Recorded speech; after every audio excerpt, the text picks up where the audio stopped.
আমি মাহফুজ 11টা মামলা খেয়েছি, আমি এত গাল গল্প ছড়াতে চাই না। আমার সবচেয়ে কষ্টের জায়গা আমার নেতৃবৃন্দরা হতাশ, সমগ্র ব্যক্তি হতাশ। আমাকে কয়েকজন জার্নালিস্ট বলছে আপনি প্রথমবার মনোনয়ন ঘোষণা হলো, আপনার তো মোটামুটি সারা দেশে আলোচিত এই ঘটনাগুলো, কিন্তু এখন যখন আলোচিত হলো, এখন যখন আপনি নমিনেশন, তারপরে আপনার চোখ ছলছল করছে কেন? আগে ছিলাম নমিনেশনের জন্য, কারণ জনগণের কাজ করতে হলে, জনগণের দ্বার প্রান্তে যেতে হলে, ট্রাককে নিতে হলে তো আমাকে জনগণের জন্য ট্রাক প্রত্যেকটা দরকার। I am really respect to our president, our secretary and the higher council member, সকলের প্রতি আমি রেসপেক্ট জানাচ্ছি যে তারা আমাকে মনোনীত করেছে গাজীপুর 2 আসনে, যেটা নিয়ে আমি লড়াই সংগ্রাম করেছি। আমার একটাই ব্যাপার ছিল, গাজীপুর জনগণের জন্য মাহফুজকে প্রয়োজন। মাহফুজ গাজীপুরের 2 আসনের জনগণের সেবক হয়ে কাজ করতে চাই। আমি সেই জায়গাটাকে প্রাধান্য দেওয়ার চেষ্টা করেছি। অত দুঃখের সাথে জানেন, গাজীপুরের নেতৃবৃন্দরা বারবার মিটিং, মিছিল, আলোচনা অনেক কিছু করেছে, কারণ আমি তাদের জন্য, আমার সবচেয়ে কষ্টের জায়গা আমার নেতৃবৃন্দরা হতাশ, সমগ্র ব্যক্তি হতাশ। সেই জায়গা থেকে আমি গণ অধিকার পরিষদের এভরি লিডার্স, আমাদের ফারুক হাসান সবকে, I am really grateful to you all kinds of member in our party. আমি ট্রাক নিয়ে কাজ করতে চাই। আপনারা জানেন আমি মাহফুজ 11টা মামলা খেয়েছি।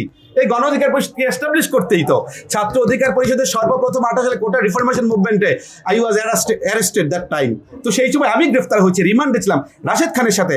সেই জায়গা থেকে আমি বলেছি আমি জনগণের জন্য ট্রাকটাকে নিয়ে যেতে চাই, জনগণের মুক্তির বার্তা হিসাবে। যদিও আমাকে কোন ক্রাইটেরিয়া আমি জানিয়ে বঞ্চিত করা হয়েছে, বলছি if I am not qualified you have to জাজ দিস। এই যে গাজীপুরের নেতৃবৃন্দরা দেখছেন, তারা প্রায় মিটিং, মিছিল, আন্দোলন, সংগ্রাম করেছে গাজীপুরের জনগণের দাবি আদায়ের জন্য। সেই দাবি আদায়টা আমি যেমন এগিয়েছি, তেমনি দায়বদ্ধতার মধ্যে পড়েছি বেশি। তাদের দায়িত্বটা এখন আমার ঘাড়ে এসে পড়েছে। সেই জায়গা থেকে আমি স্পষ্টভাবে বলতে চাই যে গাজীপুরকে, আপনারা জানেন বাংলাদেশের সন্ত্রাস যজ্ঞের নগরী হচ্ছে গাজীপুর, আর একটা হচ্ছে নারায়ণগঞ্জ। কিন্তু গাজীপুরকে আমরা এই সন্ত্রাস মুক্ত করার জন্য প্রথম প্রায়োরিটি থাকবে। আপনারা জানেন যে মাদক সেবন, বিভিন্ন গার্মেন্ট জোনাল ইস্যু নিয়ে সেই বিষয়টা খুব বেশি গুরুত্ব দিচ্ছে। সেইটাকে কিভাবে রিমুভ করা যায় এবং এডুকেশন, ওয়েল এডুকেশন কিভাবে সেখানে ছড়িয়ে দেওয়া যায়। আরেকটা ব্যাপার, আমি এত গাল গল্প ছড়াতে চাই না। আমি একটা জনগণ আমাকে কেন গ্রহণ করবে, কেন তারা ওয়েল অ্যাকসেপ্ট করবে, ওয়ান থিং হিয়ার, আমি তাদের জন্য জনগণের মাধ্যমে গাজীপুর 2 পরিচালিত হবে। আমি যদি নির্বাচিত হই, ট্রাককে যদি নির্বাচিত করতে পারি, কিভাবে নির্বাচন করব? জনগণের মতামত দেওয়ার কোনো সুযোগ নাই। তো ওই একটা ভোট দিচ্ছে, এটাই বেশি আমাদের পার্সপেক্টিভ অন আওয়ার কান্ট্রি।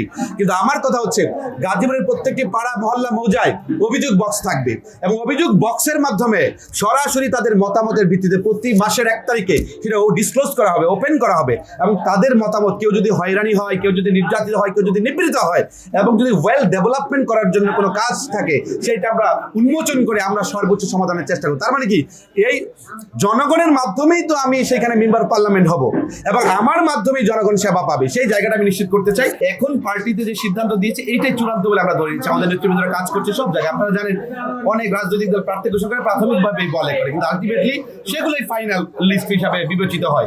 এখন আমরা কাজের মাধ্যমে দেখাবো we are qualified in this area, in this territory, in this zone. আমরা কাজের মাধ্যমে দেখাবো। সুতরাং কাজ এবং জনগণের combination, with a combination of people, leaders, all kinds of people in Gazipur seat 2, তাদের কম্বিনেশনের মাধ্যমে আমরা আগায় যাব। দল অবশ্যই বিবেচনা করতে বাধ্য হবে যে Mahfuz is qualified for this post, Mahfuz is qualified for the seat of Gazipur 2, এবং জনগণের ম্যান্ডেট নিয়ে আগামীর গাজীপুরকে একটি সুন্দর, স্বনির্ভর একটি গাজীপুর উপহার দিতে চাই। গ্রাম, পাড়া, মহল্লা, মৌজায় সকলের, কারো মায়ের আঁচলের সন্তান হয়ে, কারো বোনের ভাই হয়ে, আবার কারো পরিবারে বাবার সন্তান হয়ে আমি ভূমিকা রাখতে চাই। কোনো রাজনৈতিক নেতা হিসেবে তাদের জন্য আমি কাজ করতে চাই না।